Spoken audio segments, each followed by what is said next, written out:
Rogelio, muchas gracias por la oportunidad de poder platicar en perspectiva. Hemos tenido algunas personas que nos han venido acompañando en estos últimos tiempos y he tenido muchas inquietudes y quería platicar contigo, ¿no?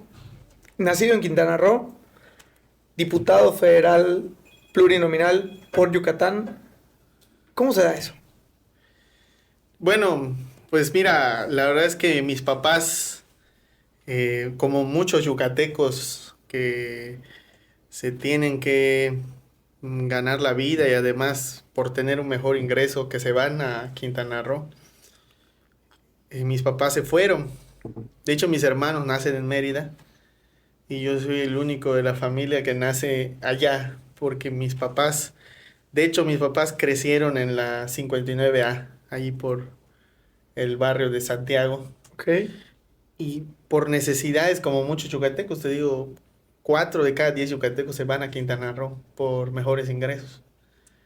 Y mis papás se van en la época de los 80 más o menos, cuando empieza a surgir Cancún. Cancún, Playa del Carmen, Cozumel. Primero se van a Cozumel, luego se van a Cancún. Y cuando están en Cancún, ahí es donde yo nazco. Luego tenemos que regresar porque pues sucede el huracán Gilberto en el 88 y regresamos. Cuando Que tú regresamos a tenías Mérida, 6 años en ese momento. 4 años. 4 Yo nazco años. en el 84, en el 88 se da Gilberto, yo llego aquí a Mérida a los 4 años.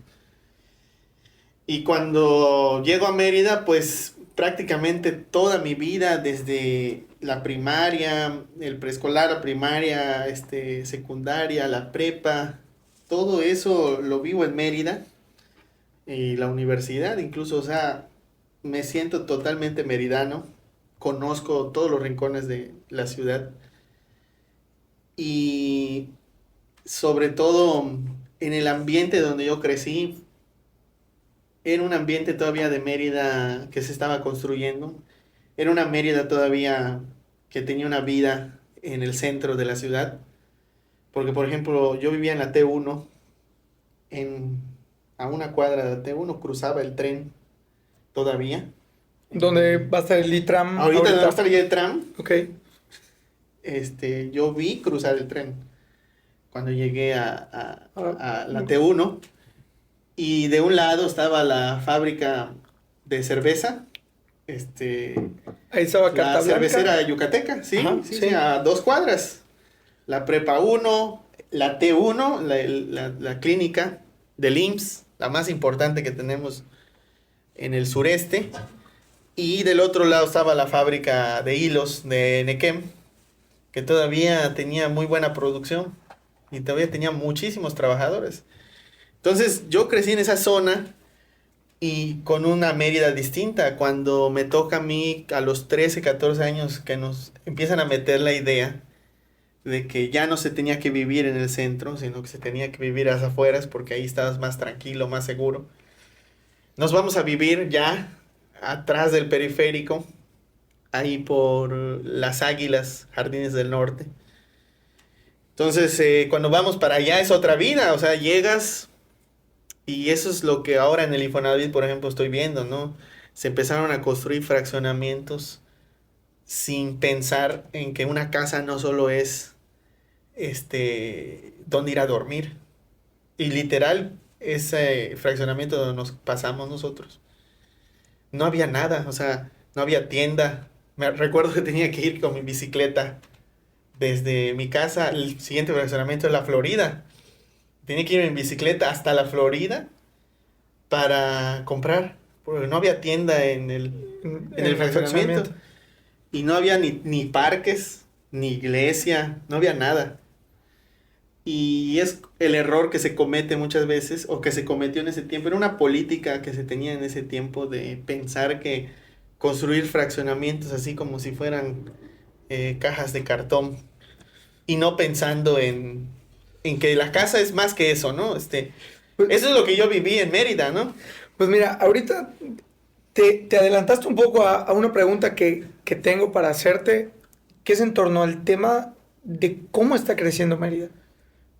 Mérida y Yucatán, porque yo soy de Motul, por lo mismo, por temas educativos, me vengo a estudiar a la ciudad de Mérida y ya yo me quedé viviendo en Mérida, ¿no? Pero, ¿qué es lo que he visto? O sea, hoy el cruce cuando sales para irte a Motul por Concal es un caos. Concal, o sea, hablando específicamente, por ejemplo, de un municipio de Yucatán, en 5 años duplicó su población. No hay una planeación real en el tema del crecimiento de nuestro estado. O sea, ¿qué nos espera? ¿Qué nos espera? Y muchos desarrolladores, que ese es otro gran tema, muchos desarrolladores es evidentemente menos metros cuadrados de casa, un poquito más para arriba las casas, y los precios en Yucatán están por los cielos. No cualquiera puede comprar una casa hoy en Yucatán. Bueno, lo que comentas, te digo, es una política que se fue implementando en la ciudad. Esta política, te digo, de irse a vivir a las afueras y sobre todo conseguir lugares relativamente baratos para los que se dedican al tema inmobiliario, no para los que lo compran, como tú dices. O sea, tú terminas comprando una casa que por supuesto te sale mucho más barata que comprarla dentro de la ciudad. Pero realmente eso pasó por un proceso de cambios de uso de suelo. Y ahí es donde entra el tema de la planificación. Efectivamente, la ciudad en general, la ciudad es la que tiene más problemas hoy en día. La ciudad y el área metropolitana. No hemos tenido una planificación del área metropolitana, tanto de la ciudad como de las demás ciudades que están alrededor, Humán, Canacín, Concal y otras ciudades, ¿no? El gran problema es que también desde el gobierno se han autorizado permisos sin tomar en cuenta sobre todo las condiciones de esas localidades. Te voy a poner un ejemplo, Cholul. Cholul hace poco cerraron los pobladores, los originales pobladores. La comisaría, el acceso. Porque no llegaba el transporte público, porque es un caos ahorita. Creo que fue cruzar por allá. Fue el mismo tema que tiene Cauquel. Si no me equivoco, creo que Cauquel y Cholul están viviendo lo mismo. Yo creo que lo tiene más Cholul. ¿Por qué? Porque alrededor de Cholul se empezaron a vender terrenos y se empezaron a construir casas que no tienen la culpa los que se van a vivir ahí, ¿eh? O sea, sí, porque no es un tema de que, bueno, pues es que a mí me vendieron y eso. Es un tema de que no se tomó en cuenta a la gente que originalmente vivía ahí. Y por ejemplo, hoy tienen problemas de que se va la luz. Y luego le echan la culpa solo a la CFE. Oye, pero ese es un tema en todo el estado. Yo te voy a decir algo. La semana pasada yo estaba en Telchac Puerto, se fue la luz 5 veces en un día. Porque el nivel de personas que hay allá ya rebasó la capacidad que tiene esa población. Y concuerdo contigo. Ahora, que no es responsabilidad de CFE, ¿de quién es responsabilidad? Son los municipios los que han abusado de otorgar esos permisos, porque no ha habido una planificación, porque desde el estado tampoco ha habido una promoción a la planificación.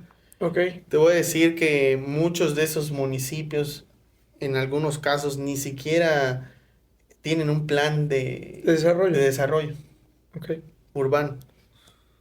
Entonces, obviamente, autorizan donde sea. Y no hay una regulación. Y solo están pensando en los desarrollos inmobiliarios.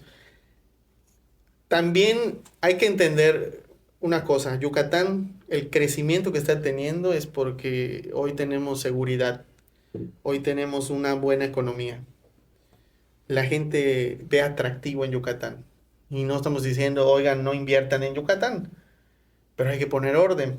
O sea, el problema es que no se ha puesto orden y se empiezan a colapsar los servicios.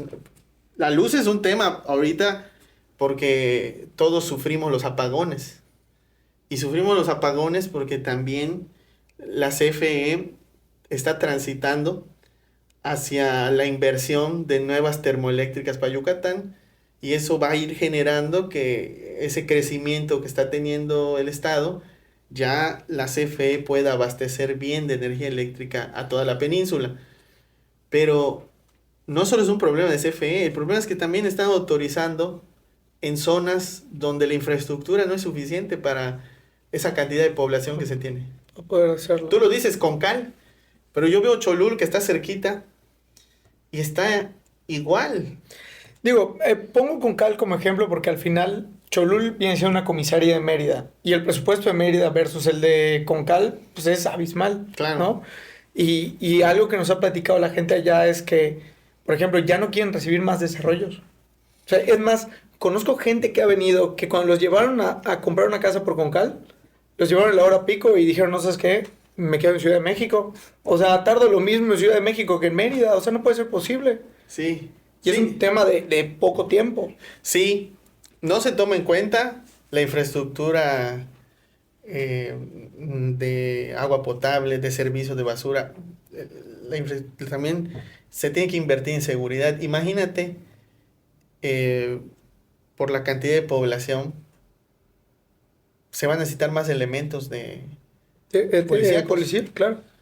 Entonces se vuelven también, se pueden convertir incluso en lugares donde sea más fácil las conductas antisociales, porque no va a haber la seguridad suficiente o la capacidad para atender la seguridad de esos lugares. Y por eso digo que no es que detengamos el crecimiento inmobiliario de Yucatán, pero hay que poner orden y pensar que el desarrollo tiene que ser para todos, porque esa es otra cosa que no sucede. Tú ves Cholul, pero cruzas a Tixcoytún, que es la siguiente comisaría, y ya cambias de realidad, de ver las residencias, pasas a ver a los pobladores mayas que están en otra situación distinta. Bueno, no te vayas lejos. Yo creo que Temozón, si tú vas al corazón de la comisaría de Temozón, es una realidad y nada más te vas 1 kilómetro y ya es otra realidad completamente. El desarrollo no está llegando a las comunidades. Ese es lo más grave. Estás creando polos de desigualdad. Ok. Entonces, también yo he hablado con muchos desarrolladores y lo que les digo es... ¿Y ellos qué te dicen sobre eso? Porque al final ellos están buscando dinero. Algunos, fíjate que tienen conciencia y sí han ayudado en algunos casos por voluntad. O sea, no es una regla ni nada. Ese es el gran problema. Por voluntad a veces donan pintura para la escuela, ponen a veces una clínica para ayudar a la gente de las comisarías, pero no es una cuestión de obligación. O sea, tenemos una obligación no solo moral, también de Estado, de atender a las comunidades mayas que están quedando en una desigualdad tremenda. Se piensa que así Mérida está creciendo mucho, pero ¿qué pasa con las comunidades mayas? Que todavía existen, ¿eh? No lo dudo. Te voy a decir algo. Yo recuerdo en la administración de Ivonne Ortega, estamos hablando de hace cerca de 11 años, recuerdo una nota en el diario que decía, acaban de poner luz en Punta Venado. Y había una comunidad en Punta Venado que no conocía la luz. O sea, no concebía que en ese año, digamos, estamos hablando de hace 11 años, 2013, o sea, no tuvieran luz en su casa. No había un foco en la puerta de su casa, no tenían un refrigerador, o sea, y me imagino que hoy todavía hay condiciones en Yucatán donde hay gente que no tiene ese tipo de servicios. O sea... Bueno, en Mérida, te digo, en Mérida no te tienes que ir muy lejos. Sí, bueno, el interior está peor, pero estamos creando estas situaciones porque la gente misma o sea, yo cuando voy a las comisarias de Mérida, me dicen, es que aquí se va la luz y nosotros no sabemos por qué, si somos 200 personas. Bueno, la razón por la que se va la luz es porque no solo existen 200 personas, alrededor hay 200 residencias más de gente que no tiene ni siquiera contacto, o sea, ni siquiera hay una integración comunitaria de esa gente. Eso es lo grave. Entonces yo ahí es donde veo que tenemos esos focos rojos, pero cruzando el periférico es peor. Tú cruzas el periférico y ves Canacín Es una realidad distinta a la de Mérida. Completamente. Hoy en día sé que ya se está haciendo un esfuerzo en Canacín para poner orden, pero Canacín es de los asentamientos más irregulares de todo el estado. Se construyó Canacín con mucha gente que le fueron dando terrenos y también fueron apropiándose de terrenos, pero de gente que necesitaba vivienda, ¿no? Se fueron acomodando ahí y nunca hubo un plan en Canacín. Entonces, hay asentamientos por todas partes y hay muchos problemas en Canacín de inseguridad, de servicios. Hay gente que vive sin servicios. O sea, lo que tú dices de la luz, aquí en Canacín hay gente sin luz. Hay asentamientos de gente que no tiene servicios. ¿Por qué no tienen servicios? Porque son asentamientos irregulares. Entonces, se vuelve un tema de que, oye, no te puedo dar servicios, dice el ayuntamiento, porque no estás regularizado. Bueno, entonces, ¿quién me va a atender la regularización? O sea, si el Estado está para servir a la gente. Y entonces, cruzando el periférico tienes ese problema. Y más allá, lo que tienes son dos franjas de desigualdad tremenda, bien identificadas. Una está en la costa y una está en todo el oriente sur del estado. Es como un círculo de desigualdad que tiene Yucatán, que empieza desde Celestún hasta el Cuyo, Ok. que empieza desde Tizimín en la otra parte y se va hasta Peto y toda esa zona del centro Del estado. del estado. Son los municipios más pobres, no de Yucatán, del país. Ahí tenemos municipios incluso de los más pobres de Latinoamérica. Ahí, ¿cuáles son las tres cosas que faltan? Tú mides el desarrollo por tres razones: el ingreso, la salud y la educación. Los peores servicios de salud están en esa zona. No hay oferta educativa para nada en esas zonas, salvo algunas excepciones. Quizá te diría Valladolid. Que yo creo que Valladolid, por su cercanía con toda la zona de Riviera Y Maya, aún así, hay un potencial en Valladolid que no hemos aprovechado, que ahorita te voy a comentar. Pero aún así, toda esa franja es pobreza, desigualdad. Y el otro punto es el ingreso. Los yucatecos, comparados con otros estados a nivel nacional, son los que menos ingreso tienen. O sea, en general. sí, sí, sí. Pero ¿no crees que eso es un factor? O sea, al final yo he visto que, por ejemplo, Mauricio Vila ha estado promoviendo mucho inversiones y que están llegando, ya llegó Amazon, ya está el Cedis de Walmart, el tema del puerto de altura. O sea, yo veo que hay mucha promoción de desarrollo económico, pero no de un cambio. Sí, nosotros tenemos dos problemas. La gente de Yucatán tiene empleo. De hecho, la gente de Yucatán es la más trabajadora del país, de las más trabajadoras. Vamos a compararnos con Quintana Roo, que es lo más cerca que tenemos. Que como caso de éxito, Quintana Roo nos está llevando más ventaja por también el tipo de recursos que llegan. En este caso llega mucha inversión extranjera. Pero en el caso de Yucatán, si nos comparamos con Quintana Roo, que es el ejemplo más cercano, tenemos dos problemas. Hay mucho trabajo eventual, sí hay trabajo, pero la gente tiene que trabajar o tener 3 trabajos o hasta 4 trabajos. Sí, porque no da. O sea, no es como quizá cuando tus papás estaban, que con un trabajo de cada uno podían mantener a tu familia. O sea, hoy yo creo que la realidad en general en el país creo que es diferente.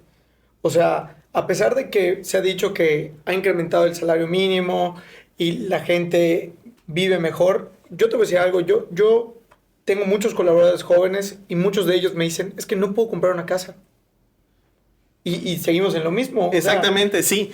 Es que el tema de Yucatán no solo es un tema de generación de empleos, también es de apuestas a empleos que nos generen más Un mayor ingreso. ¿Cuáles son los empleos que generan más ingreso? Y eso está en todo el país, ¿eh? La industria. Ok.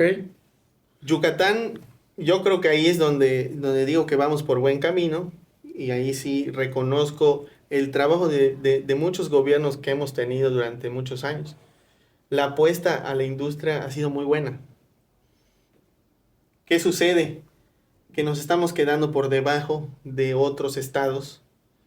Y esa industria, aunque estamos fortaleciéndola, falta que esos empleos ayuden a los yucatecos. Y yo creo que ahí lo que falta es mayores ofertas educativas con yucatecos más mejor preparados. Pero para que tengan esos empleos. Por ejemplo, Yucatán, según yo, es el segundo polo educativo a nivel sureste en el país. En el sureste somos de los mejores, ¿eh?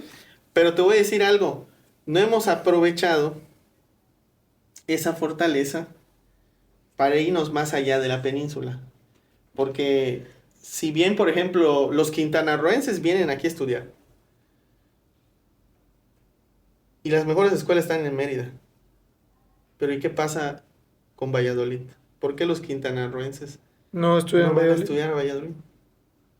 Pues porque no existe la infraestructura ni las ofertas educativas suficientes. Lo que nos falta es que ese desarrollo que hoy vemos llegue a todos y sobre todo que seamos estratégicos con las inversiones que vamos trayendo. Yo lo que siento que se ha abandonado un poco es ese enlace que había entre traer empresas con la oferta educativa. La última escuela que se hizo con esa idea fue la UPN, en el 17. Imagínate, ya pasaron 6 años. 6 años para cumplirse. Entonces, yo creo que es lo que falta. O sea, no estoy diciendo que esté mal la estrategia, está yendo bien, pero tenemos esos dos problemas, los bajos ingresos y que la gente está teniendo que acudir a diferentes tipos de empleo, incluso los informales, mal llamados informales, que no me gusta llamarlos informales, porque ¿qué tiene de informal pararte a vender al mercado a las 5 de la mañana? Sí, claro. O sea... Sí, estás buscando una fuente de generación de ingresos, ¿no? Exactamente. Y te digo que los yucatecos son trabajadores. El 60% de la gente está en un empleo informal. Okay.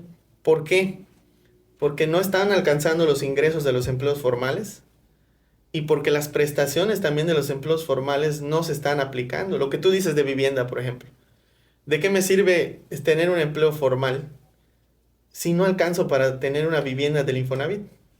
Sí, es que al final, ahorita, no sé si tengas el dato, igual, ¿cuánto es el precio de la casa más económica que puede aplicar un Infonavit hoy en día en Yucatán? Hoy en día está entre 400, la más barata, 420 más o menos, y hasta 600, 700, que son los montos de los trabajadores con más bajos ingresos. Ok.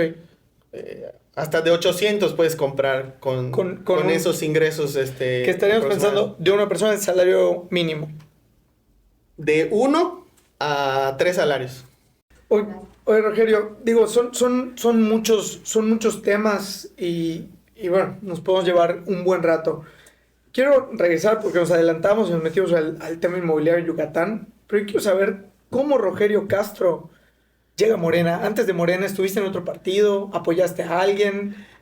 O sea, no, y digo es válido porque pues muchos dicen que realmente no es Morena, es Primor, porque todos los periodistas terminaron en Morena. Entonces, no sé, o sea, digo, no tenía el gusto de conocerte y pues quiero saber. Mira, ¿cómo llego a Morena? Yo cuento esta historia siempre. Una vez estaba escuchando... Bueno, hay 2 personas por las cuales estoy en Morena. Una es Enrique Peña. Ok. Porque lo escuché en un discurso cuando tomó posesión el 1 de diciembre, que dijo que iba a hacer la reforma educativa. Ok. Que yo como maestro, bueno, yo soy maestro normalista. Yo como maestro, hace tiempo que nos decían, ahí viene la reforma educativa, ahí viene la reforma educativa, y nosotros estábamos diciendo, no. Entonces, cuando Peña anuncia la reforma educativa, yo digo, esto ya llegó al límite, ya no podemos nosotros permitir que nos quiten los derechos a los maestros. Eso ya es el colmo. Y la segunda persona por la cual estoy en Morena es Andrés Manuel López Obrador, porque el único que decía que iba a echar para abajo la reforma educativa era Andrés Manuel López Obrador. Y ahora tú dices de la reforma educativa, pero pues digo, Andrés Manuel López Obrador, ¿cómo lo conoces? Digo, él estaba en Ciudad de México. Lo conozco como lo conoce mucha gente. O sea, yo una vez me escuché que iba a llegar a Concal y fui. Y recuerdo que en ese tiempo Andrés Manuel, bueno, hasta el día de hoy, no tenía guaruras ni nada. Y te puedes acercar, tomarte una foto con él, escucharlo. Entonces la primera vez que yo tengo contacto con él es allá. Lo veo en un evento público. Y me inscribo a Morena, me van a buscar a mi casa porque yo firmé cuando se creó el gobierno legítimo. Nos dieron hasta unas credenciales, nos inscribíamos en los parques. Okay. Entonces yo estaba en esa base de datos y un día me van a ver y me dicen, oye, ¿no quieres inscribirte al partido Morena? Yo no estaba en ningún partido. Nunca me inscribí al PAN, al PRD, a nada de eso. ¿Eso en qué año fue?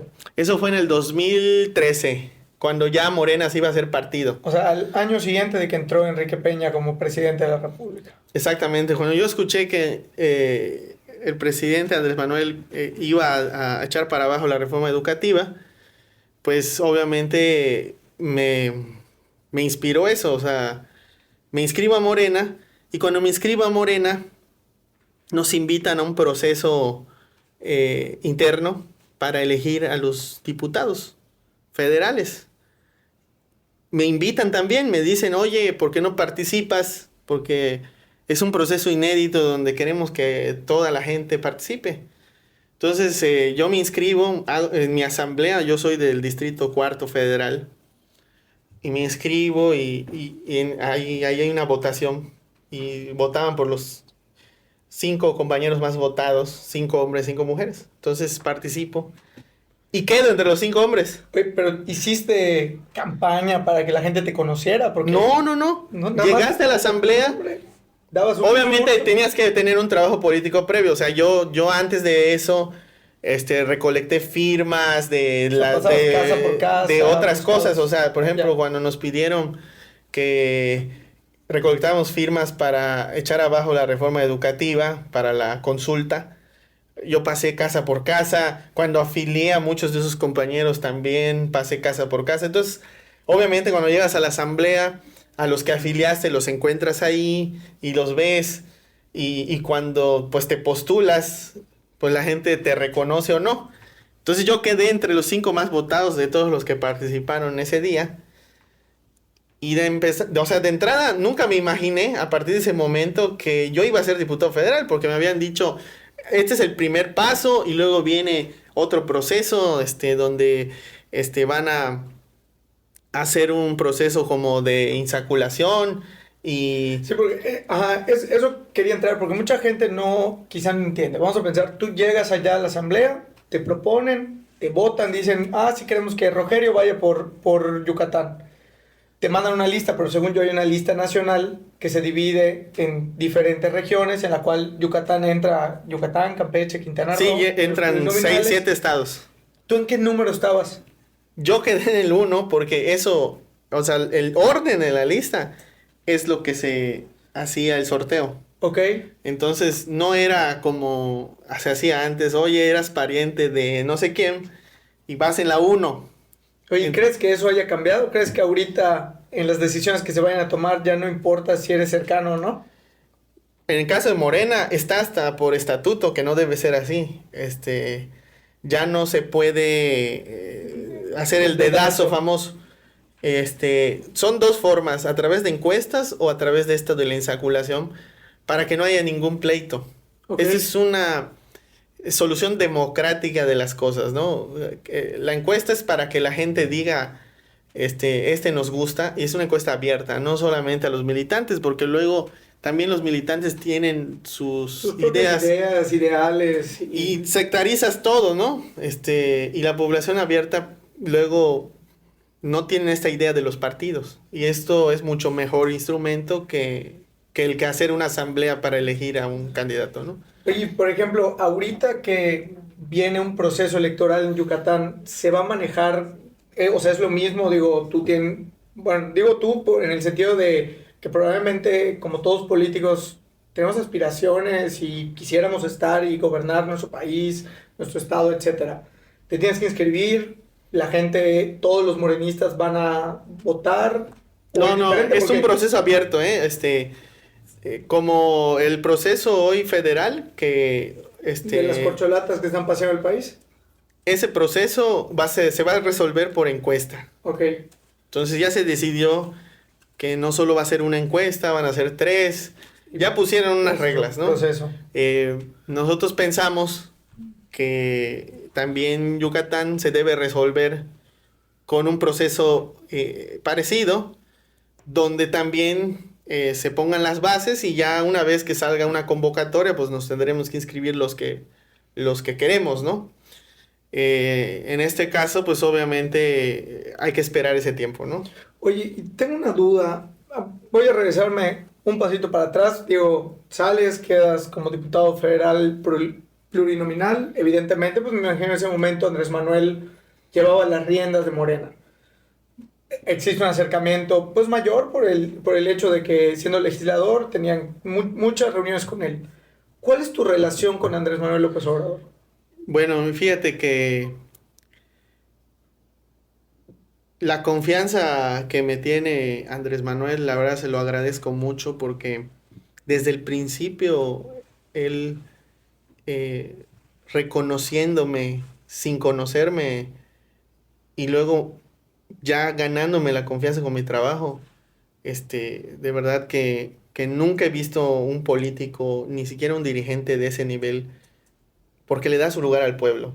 El primer día que me conoció, me preguntó, ¿tú a qué te dedicas? Le dije, soy maestro de telesecundaria.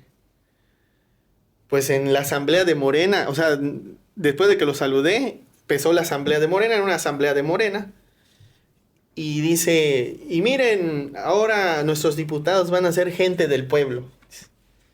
Por ejemplo, una compañera de Oaxaca, Juchiteca, ¿cuándo iba a ser una compañera de la zona de Oaxaca diputada federal? ¿Dónde está la compañera? Que se levante, va, y le aplaudían a la compañera. Y luego dice, y un maestro de telesecundaria de Yucatán va a ser diputado federal. Esa es la verdadera sociedad civil, dice.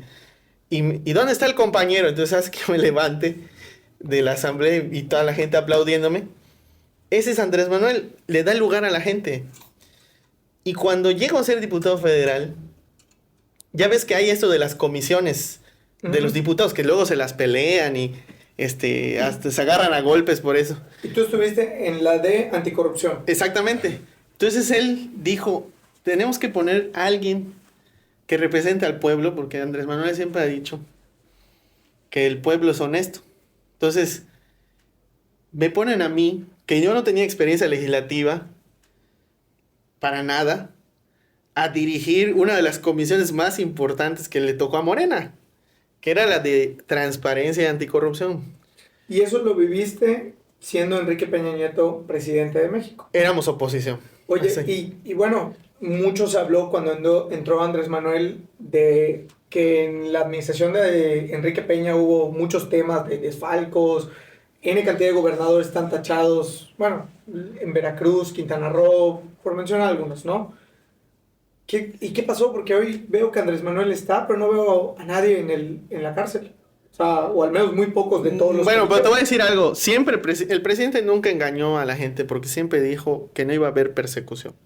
Y si hay gente en la cárcel, bueno, está Lozoya, está Ancira, mucha gente que... Está el propio Collado, que eran quizá los operadores de los demás arriba, pero él siempre dijo que no iba a haber persecución ni contra Calderón, ni contra Peña. Él era partidario de la... O sea, que se siga la ley y el que esté involucrado... Sí, que sigan los procesos. Ok. Y que además él no iba por la venganza.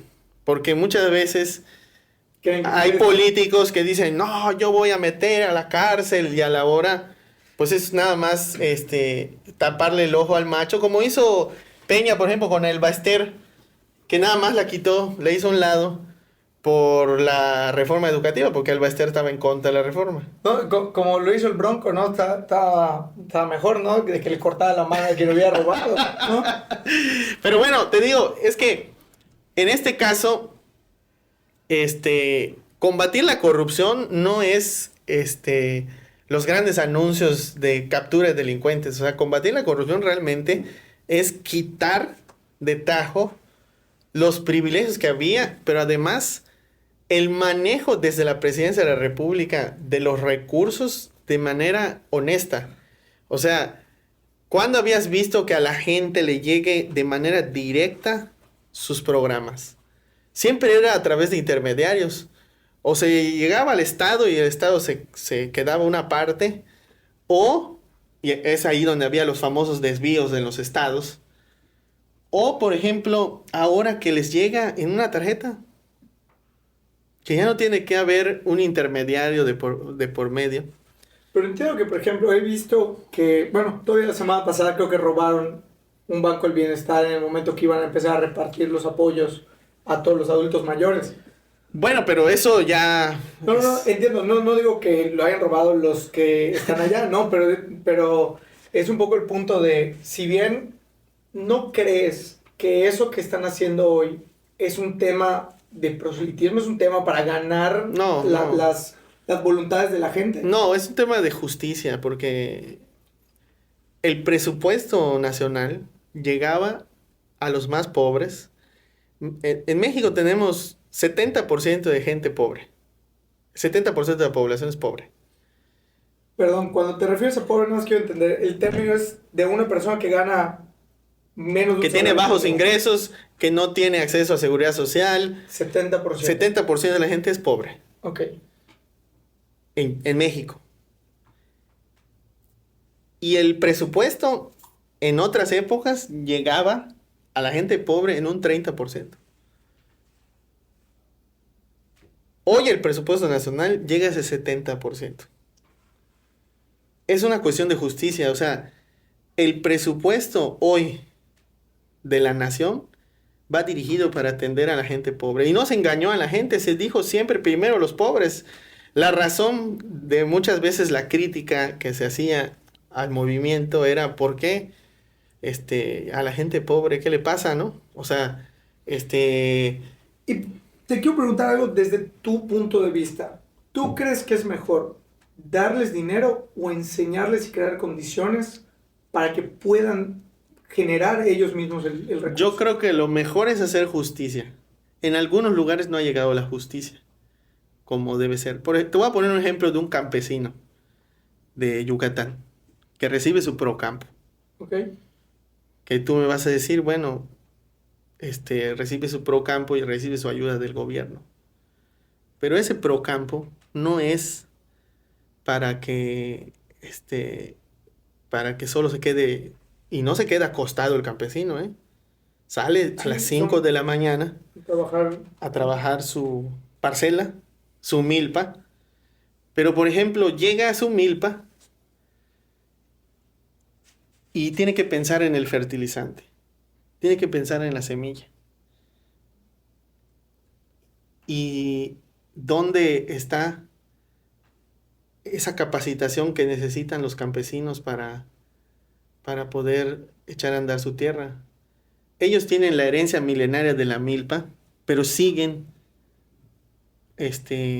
padeciendo porque no ha habido ese acercamiento con el crecimiento.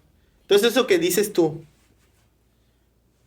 si es cierto, no es precisamente una cuestión de que sea como una especie de limosna. No es una limosna, es un apoyo para que en los tiempos difíciles salga adelante. Pero el campesino sigue padeciendo en algunas cosas. Pero eso no es una cuestión del gobierno, es una cuestión del mismo sistema y de la injusticia social que hay en ciertas zonas del país. Pero digamos que siendo Andrés Manuel presidente, tiene la opción de cambiar eso, ¿no? Vamos a pensar, bueno, hay que generar programas que eduquen a la gente para que puedan ser así. O sea, porque tú ahorita mencionabas, es para los tiempos cuando más lo necesitan. Oye, pero es que ya se volvió costumbre. O sea, ya es de... Siempre lo van a necesitar. Pero por ejemplo, Andrés Manuel les está dando el fertilizante.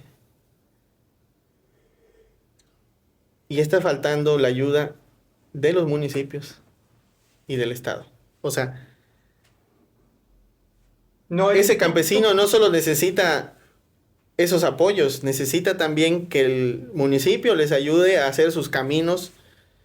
Porque esa es por ejemplo, un municipio, ¿cuál es su facultad principal? Dar los servicios. Correcto. Muchos de esos campesinos no tienen caminos para llevar sus cosechas.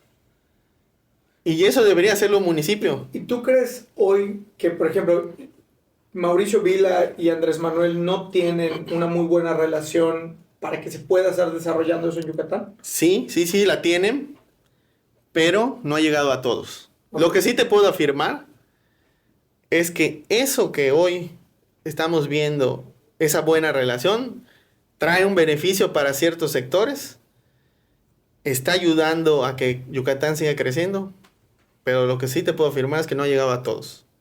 Okay.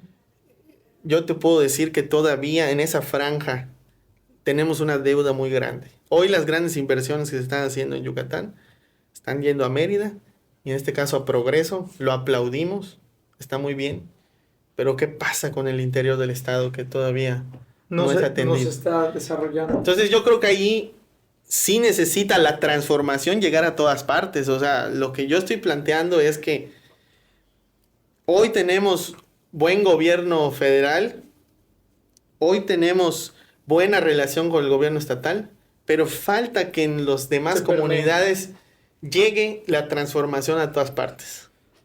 Rogelio, que esa ley te pueda jugar en contra y que alguien más en Morena pueda ser candidata a gobernador de Yucatán.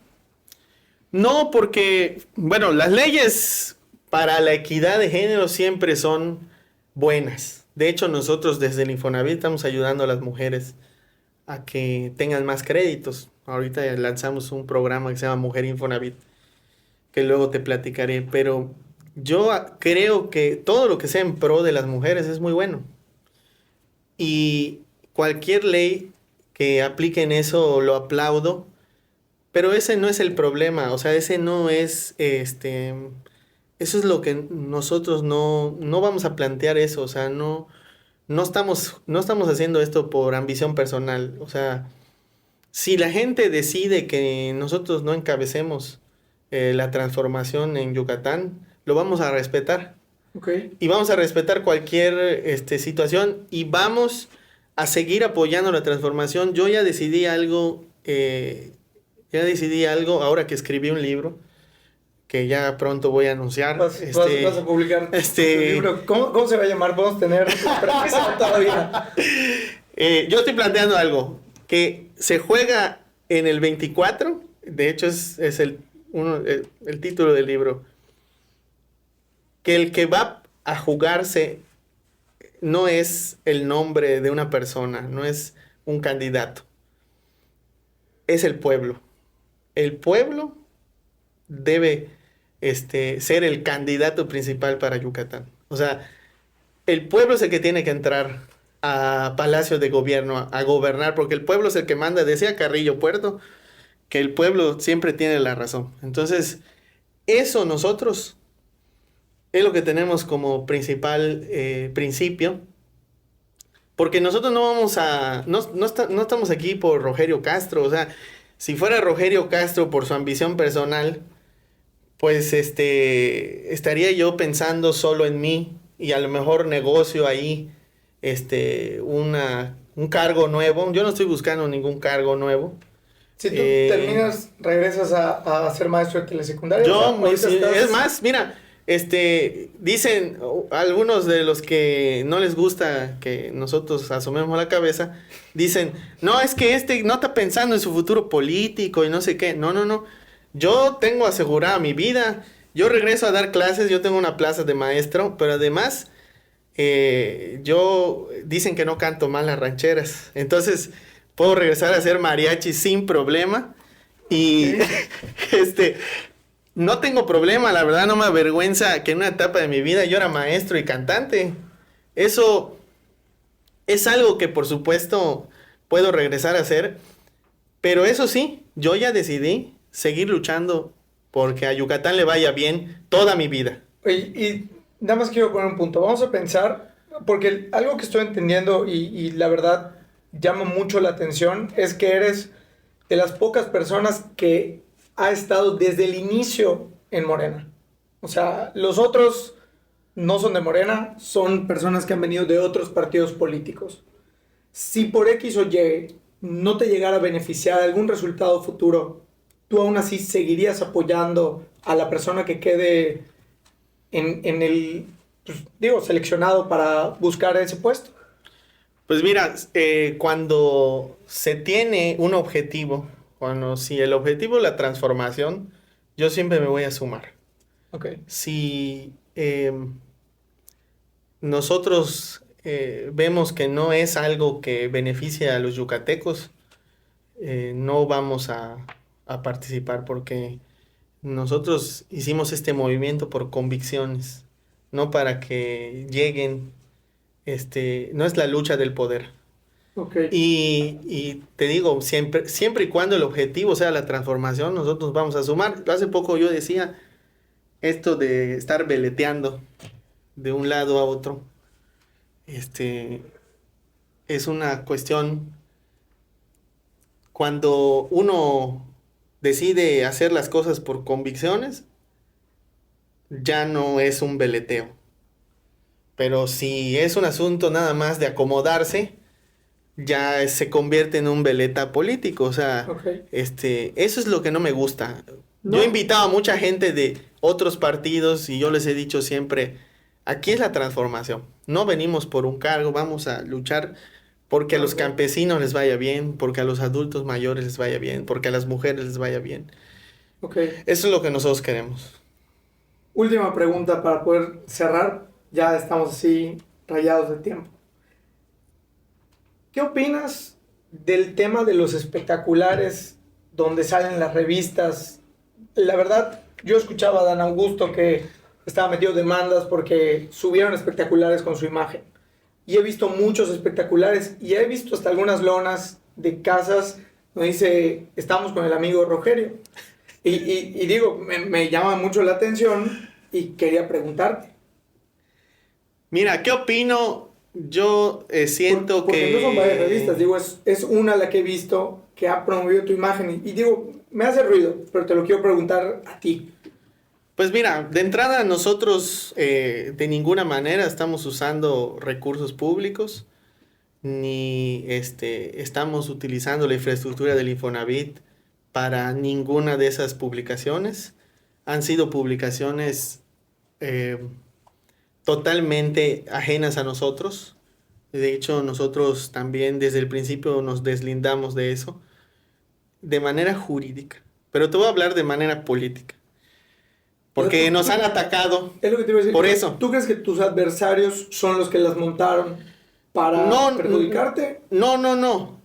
Más bien, los adversarios han montado ahora una estrategia mediática para enlodarnos de que estamos desviando recursos, de que estamos violando la ley. O sea, los que violaban la ley ahora son los defensores de la honestidad y ahora nos quieren poner a nosotros del otro bando cuando siempre hemos mantenido nuestros principios.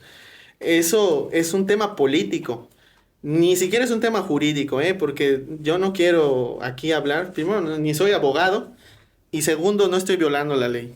Y no es un tema jurídico, es un tema político porque la gente no quiere que uno exista. O sea, quisieran que uno esté ahí, esperando a ver si le cae algo del cielo.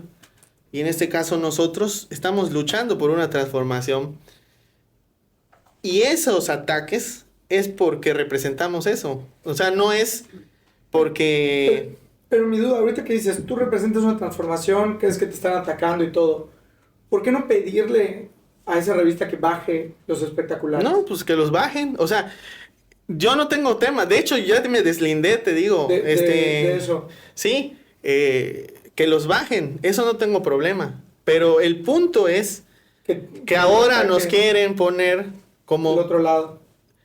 Porque también traen un pleito. Y ¿Tú crees que ahorita que traen un pleito interno y nos quieren meter allá? Pero tú crees que ese pleito interno es dentro de Morena o el No, enfrente? está enfrente. O sea, okay. La oposición ahorita trae un pleito interno y nos están queriendo manchar con eso, Okay. y nos están poniendo dentro del mismo nivel, pero no es así. Okay. Y nos quieren poner como que estamos violando la ley y que estamos desviando recursos, y eso no es cierto, eso es falso. Lo que sí te puedo decir que hay un tema político detrás que no quieren que la gente decida. O sea, lo que ellos quisieran es que se imponga. Lo que tú decías, o sea, el dedazo. Eso quisieran, que se imponga porque también han pagado encuestas para decir que ya está decidido, quién va a ser. todo. Okay.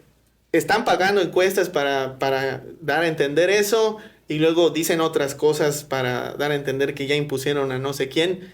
Esos son los asuntos políticos, y por eso les molesta mucho que uno exista. Entonces... no dejan que la gente decida al final.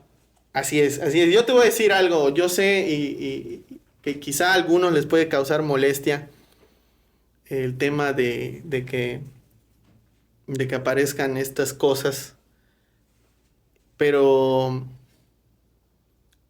yo quiero decirte que en mi caso, desde el principio he sido respetuoso de la ley. De los tiempos. De los tiempos. Y te voy a decir algo. En mi comportamiento en el Infonavit, desde el principio nos decidimos a combatir la corrupción dentro del Infonavit. Acabamos con el coyotaje, acabamos con los privilegios del Infonavit. El director del Infonavit ganaba 700,000 pesos mensuales cuando llegamos. Madre santa. Y nosotros bajamos los salarios de los funcionarios. Estamos ahorrando, ¿sabes cuánto estamos ahorrando de dinero del Infonavit? Antes gastaban el punto 38% de los recursos totales del Infonavit, que hoy son 2 billones, que son dinero de los trabajadores, 2 billones de pesos. Hoy estamos gastando nosotros el punto 16%, la mitad de lo que se gastaba antes. Y eso representa en ahorros 6,000 millones de pesos al año. Pero, ¿ese concepto en qué es? ¿En publicidad y ese tipo de cosas? Privilegios de los funcionarios, y había contrataciones de empresas, Okay, que eran las que gestionaban los créditos. Y y ahí estaba el coyotaje. Y ahí empezaba el coyotaje. Ya. Entonces, quitamos esas empresas, quitamos los despachos de cobranza, licitamos todo, y en las licitaciones logramos ganar muchos recursos. Se está combatiendo la corrupción en el Infonavit, entonces no nos pueden poner en el mismo nivel, porque estamos trabajando y dando resultados. No solo estamos usando el cargo para llegar a otro. Y digo, eso es muy bueno, porque yo creo que está mal en el momento que te dicen, es que mi objetivo es ser diputado federal, y no llegas a diputado federal, te frustras. O sea, ahí te vas a quedar frustrado. Y conozco a varios que están así, que la quieren y no llegan. Pues, Rogelio, las personas quieren saber un poco más de qué piensan los políticos, de qué es lo que hacen. Entonces, te quiero invitar a que hagamos un juego rápido. Órale. Te haré una serie de preguntas. Me gustaría que me digas si te gusta, no te gusta, y si te gusta o no te gusta, ¿por qué? Huacho Díaz Mena. Me gusta porque creo que está trabajando bien en bienestar. Renán Barrera. No me gusta porque representa al conservadurismo. El sistema de transporte que ha proyectado Mauricio Vila, el YETRAM, el vaivén. Me gusta porque el gobierno federal ha participado y ha apoyado. Claudia Sheinbaum. Me gusta porque representa una opción para que las mujeres puedan por primera vez gobernar este país. Adán Augusto. Me gusta porque es un político del sureste, es paisano y además creo que hizo un muy buen trabajo en la Secretaría de Gobernación. Marcelo Ebrard. Me gusta porque creo que hizo un gran trabajo durante la pandemia con las vacunas y además manejó muy bien la política exterior. Peso Pluma. Me gusta algunas canciones porque hay otras que como que no fomentan mucho los valores, pero hay unas muy buenas, pegajosas. Bueno, Rogelio, pues te agradezco mucho el tiempo, la oportunidad. Si alguien te quisiera contactar, ¿cómo le puede hacer? ¿Dónde te pueden contactar? Estoy en Facebook, en Instagram, en Twitter, como Rogerio Castro Vázquez en Facebook, como Rogerio Castro Va en Twitter y en Instagram también como Rogerio Castro Vázquez. Y una duda, ¿contestas tú o tienes a alguien que conteste? Porque luego... No, yo contesto cuando tengo tiempo. Cuando tengo tiempo contesto, veo todo lo que me escriben. De hecho, mucha gente me escribe por el tema de Infonavit, resuelvo dudas. Pero la verdad es que si me pasara contestando, pues no haría mi trabajo. Porque tampoco me la puedo pasar en las redes sociales, pero sí contesto y veo todo lo que me escriben. Bueno, Rogelio, pues te agradezco mucho tu tiempo. Me dio mucho gusto poder platicar contigo, abordar algunos temas de Yucatán, futurear un poco acerca de lo que pasa y de saber igual de tus gustos, ¿no? Te agradezco mucho, espero que en un futuro podamos volver a tener otra oportunidad a seguir abordando muchos temas, porque creo que hay temas muy interesantes por Yucatán. Claro que sí, un gracias. saludo y la verdad es que agradezco mucho la oportunidad y sobre todo dar a conocer lo que hemos hecho, que en nuestra vida pública de verdad me da mucho orgullo seguir transformando las cosas en el país. No, te agradezco mucho. Que tengas muy buenas tardes, muchas gracias a todos. Seguimos en contacto y seguimos en las redes pues con más entrevistas y más oportunidades. Muchas gracias.